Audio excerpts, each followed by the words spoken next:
అలానే ఇక్కడ ఫుడ్ గురించి అన్నిటి గురించి మాట్లాడుకుంటున్నాం. మెయిన్గాను హాస్టల్ ఎలా ఉంటుందని మైండ్లో అందరికీ మెదులుతూ ఉంటుంది. అందులోనూ బాయ్స్ హాస్టల్ అంటే ప్రత్యేకంగా మాట్లాడుకోవాలి. అంటే అనీవెన్గా ఉంటుంది, కొంచెం కష్టమేమో బాయ్స్ హాస్టల్లోకి వెళ్ళడం అనేసి ఆలోచిస్తూ ఉంటారు.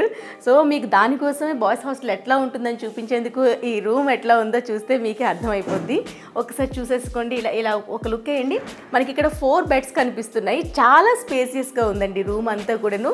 వెంటిలేషన్ 4 సైడ్స్లో కూడా వెంటిలేషన్ చాలా చక్కగా వస్తుంది. ఇటువైపు డోర్ ఉంది అండ్ ఇటువైపు పెద్ద విండో ఒకటి వచ్చింది. 2 ఫ్యాన్స్ ఇచ్చారు అండ్ వాళ్ళకి మంచిగా ఒక ర్యాక్ లాంటి ఇది కూడా ఇచ్చేసారు కాబట్టి మనకి ఏవైనా పెట్టుకునేందుకు హ్యాపీగా ఒక బీరువా 4 మెంబర్స్కి 4 ఇచ్చేసారు.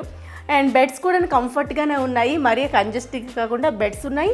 స్టడీ టేబుల్ చైర్తో సహా ఇచ్చేసారండి. ప్రతి కార్నర్లో స్టడీ టేబుల్ చైర్ వచ్చింది. చూడండి ఎంత బాగుందో. అండ్ వాష్రూమ్ కూడా అంతే నీట్గా క్లీన్గా ఉంచారు. ప్రతి రూమ్ అనేది ఇద్దరు అంటే 2 రూమ్స్కి ఒక వార్డెన్ అండర్లో ఉంటుంది. అందుకనే క్లీనింగ్ కానివ్వండి, మనకి ఇక్కడ వీళ్ళకి ఏమైనా కొంచెం కష్టం వచ్చినా, కొంచెం హెల్త్ బాగాలేకపోయినా కేర్ చేసే పర్సన్స్ కూడా ఎక్కువ ఉండడం వల్ల ఇంత నీట్గా ఇంత క్లీన్గా మెయింటైన్ చేయడం జరుగుతుంది. ఇక్కడ మనకి సింక్ ఇచ్చారు, మిర్రర్ ఇచ్చారు అండ్ లోపల వచ్చేసరికి వాష్రూమ్ ఉంది.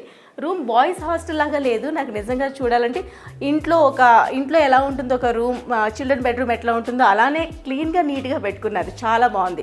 ఆల్మోస్ట్ అన్ని రూమ్స్ ఇట్లానే ఉన్నాయండి. నేను ఆల్రెడీ అన్నీ చూసే చెప్తున్నాను. మైండ్లో బాయ్స్ రూమ్స్ అంటే కొంచెం క్లమ్జీగా ఉంటాయి, ఎక్కడొక్కడ పడేస్తూ ఉంటారు అనుకుంటారు కదా.